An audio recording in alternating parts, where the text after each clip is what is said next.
지난 2023년 8월 24일 일본은 후쿠시마 제1원전 오염수의 해양 방류를 강행했습니다.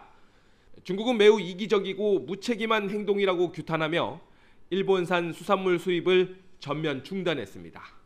人为向海洋排放核事故污染水没有先例，也没有公认的处置标准。 그로부터 1년 10개월 만에 중국이 일본산 수산물 수입을 재개하기로 했습니다. 오랜 국제 모니터링과 중국의 독립적인 샘플 채취 검사 결과 큰 이상이 없었다는 게 표면적 이유입니다. 다만 수입 신고 때 일본 정부가 발급한 방사능 검사 증명서 등을 제출해야 한다는 조건을 달았습니다. 원전 오염수 방류 이전에 수입이 금지됐던 후쿠시마 주변 10개 지역도 이번 수입 재개 대상에서 제외됐습니다. 根据相关国内法规和国际贸易规则，研究日方关于恢复日本水产品输华的请求。 중국의 이번 수입 재개는 수산물 최대 수출처를 잃고 타격을 입은 일본의 줄기찬 요구에 따른 것입니다. 미국 트럼프 2기 출범을 앞두고 주변국 외교를 다져둬야 한다는 중국의 전략적 이해와 맞물려 지난해 9월부터 재개 절차를 논의해왔습니다. 일본은 중국의 사례를 지렛대 삼아 우리나라에도 수산물 수입 재개를 요구할 방침입니다. 경제와 안보의 맞교환으로 요약되는 중일 양국의 이번 담판은 우리 새 정부에도 참고서가 될 거로 보입니다. 베이징에서 YTN 강정규입니다. 북한 황해북도 평산의 우라늄 정년 공장에서 정화되지 않은 방사성 폐수가 서해로 흘러간 정황이 확인됐습니다.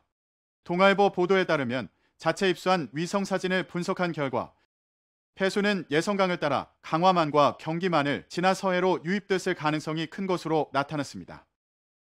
원격 탐사 전문가 정성학 박사는 미국 환경체계연구소의 월드뷰3 위성사진을 분석해 북한 평산 우라늄 정년 공장의 친전지에서 외부로 이어지는 배수로와 친추수 흐름을 발견했습니다. 2023년 1월 미국 위성 전문가인 제이콥 보글은 친전지 외부로 연결된 배수로 공사를 포착했으며 같은 해 10월에는 친전지와 연결된 지하터널을 통해 친추수가 외부 소하천으로 흘러나가는 모습이 위성에 선명히 찍힌 것으로 확인했습니다.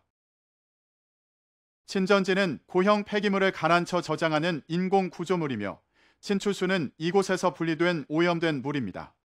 정성학 박사는 구글어스 지형도를 통해 경로를 분석한 결과 해당 폐수가 약 2km를 따라 예성강과 합류하고 이후 강화만과 경기만을 지나 서해로 흘러드는 흐름을 보였다고 설명했습니다. 평산 우라늄 공장 인근 강 건너편에는 면적 34헥타르 규모의 대형 저수지가 위치해 있는데 위성 분석 결과 평산 우라늄 공장의 친전지 내부는 수년간 핵물질 가공 과정에서 발생한 고형 폐기물이 쌓이며 포화 상태에 도달한 것으로 파악됐습니다. 이에 따라 친전지의 오염수가 외부로 밀려나 방류된 것으로 분석됩니다. 정 박사는 북한은 폐수를 정화할 기술이나 의지가 없고 국제사회의 감시를 인지하면서도 배수로와 지하터널을 통해 구조적으로 방류했다며 이는 사실상 국제 공동수역에 대한 고의적 해양 오염 행위라고 강하게 비판했습니다. 이어 폐수는 서해를 통해 중국과 인접한 해역까지 영향을 줄 수 있다며 국제사회가 공동으로 대응할 사안이라고 강조했습니다. 또 무단 방류가 1년 넘게 진행됐을 것으로 추정돼 충분히 서해로 빠져나갔을 것으로 판단했습니다. 북한의 폐수 방류 의혹은 앞 2019년에도 제기된 바 있습니다.